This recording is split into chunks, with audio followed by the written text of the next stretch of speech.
Anne of Green Gables by L.M. Montgomery. Chapter 1. Mrs. Rachel. Lind is surprised. Mrs. Rachel. Lind lived just where the Avonlea main road dipped down into a little hollow, fringed with alders and ladies' eardrops, and traversed by a brook that had its source away back in the woods of the old Cuthbert place. It was reputed to be an intricate, headlong brook in its earlier course through those woods, with dark secrets of pool and cascade. But by the time it reached Lind's Hollow, it was a quiet, well-conducted little stream, for not even a brook could run past Mrs. Rachel Lind's door without due regard for decency and decorum.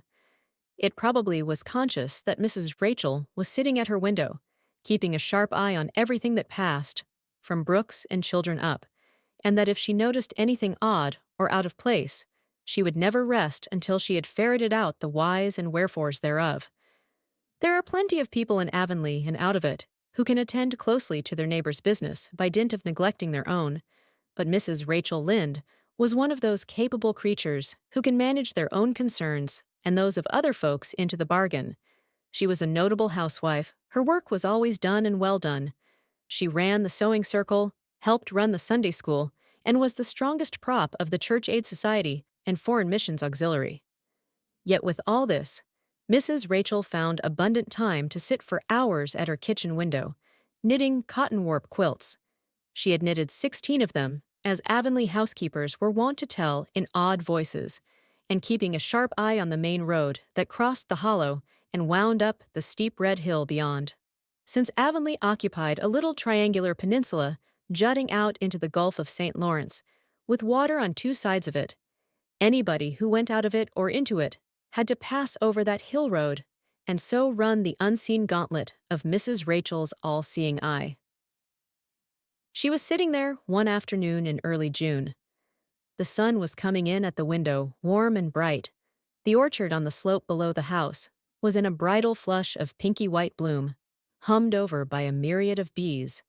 Thomas Lind, a meek little man whom Avonlea people called Rachel Lind's husband, was sowing his late turnip seed on the hill field beyond the barn, and Matthew Cuthbert ought to have been sowing his on the big red brook field away over by Green Gables.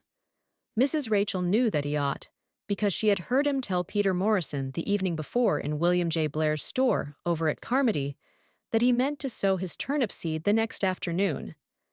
Peter had asked him, of course, for Matthew Cuthbert had never been known to volunteer information about anything in his whole life. And yet here was Matthew Cuthbert, at 3:30, on the afternoon of a busy day, placidly driving over the hollow and up the hill. Moreover, he wore a white collar and his best suit of clothes, which was plain proof that he was going out of Avonlea, and he had the buggy and the sorrel mare, which betokened that he was going a considerable distance. Now, where was Matthew Cuthbert going, and why was he going there? Had it been any other man in Avonlea, Mrs. Rachel, deftly putting this and that together, might have given a pretty good guess as to both questions. But Matthew so rarely went from home that it must be something pressing and unusual which was taking him. He was the shyest man alive, and hated to have to go among strangers, or to any place where he might have to talk. Matthew, dressed up with a white collar and driving in a buggy, was something that didn't happen often. Mrs. Rachel, ponder as she might, could make nothing of it, and her afternoon's enjoyment was spoiled. "I'll just step over to Green Gables after tea and find out from Marilla where he's gone and why," the worthy woman finally concluded.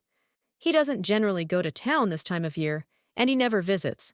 If he'd run out of turnip seed, he wouldn't dress up and take the buggy to go for more. He wasn't driving fast enough to be going for a doctor. Yet something must have happened since last night to start him off. I'm clean puzzled, that's what, and I won't know a minute's peace of mind or conscience until I know what has taken Matthew Cuthbert out of Avonlea today."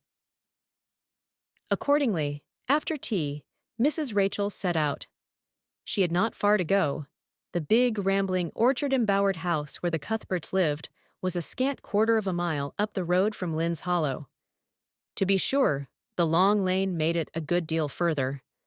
Matthew Cuthbert's father, as shy and silent as his son after him, had got as far away as he possibly could from his fellow men without actually retreating into the woods when he founded his homestead. Green Gables was built at the furthest edge of his cleared land, and there it was to this day, barely visible from the main road along which all the other Avonlea houses were so sociably situated. Mrs. Rachel Lynde did not call living in such a place living at all. "It's just staying, that's what," she said, as she stepped along the deep-rutted grassy lane bordered with wild rose bushes. "It's no wonder Matthew and Marilla are both a little odd, living away back here by themselves. Trees aren't much company, though dear knows if they were there'd be enough of them. I'd rather look at people. To be sure, they seem contented enough, but then I suppose they're used to it. A body can get used to anything, even to being hanged, as the Irishman said." With this, Mrs. Rachel stepped out of the lane into the backyard of Green Gables. Very green and neat and precise was that yard, set about on one side with great patriarchal willows, and the other with prim Lombardies. Not a stray stick nor stone was to be seen, for Mrs. Rachel would have seen it if there had been. Privately, she was of the opinion that Marilla Cuthbert swept that yard over as often as she swept her house. One could have eaten a meal off the ground without overbrimming the proverbial peck of dirt. Mrs. Rachel rapped smartly at the kitchen door and stepped in when bidden to do so. The kitchen at Green Gables was a cheerful apartment, or would have been cheerful if it had not been so painfully clean as to give it something of the appearance of an unused parlor. Its windows looked east and west. Through the west one, looking out on the backyard, came a flood of mellow June sunlight, but the east one, whence you got a glimpse of the bloom-white cherry trees in the left orchard, and nodding, slender birches down in the hollow by the brook, was greened over by a tangle of vines. Here sat Marilla Cuthbert, when she sat at all, always slightly distrustful of sunshine, which seemed to her too dancing and irresponsible a thing for a world which was meant to be taken seriously.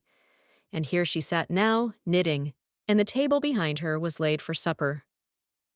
Mrs. Rachel, before she had fairly closed the door, had taken a mental note of everything that was on that table.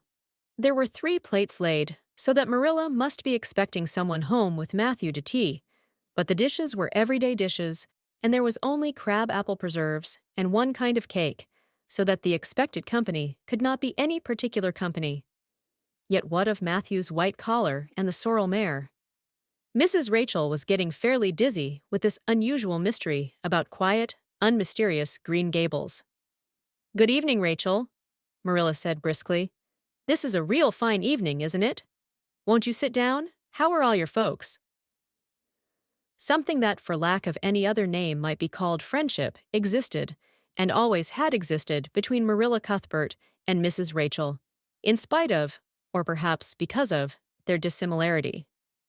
Marilla was a tall, thin woman, with angles and without curves. Her dark hair showed some gray streaks, and was always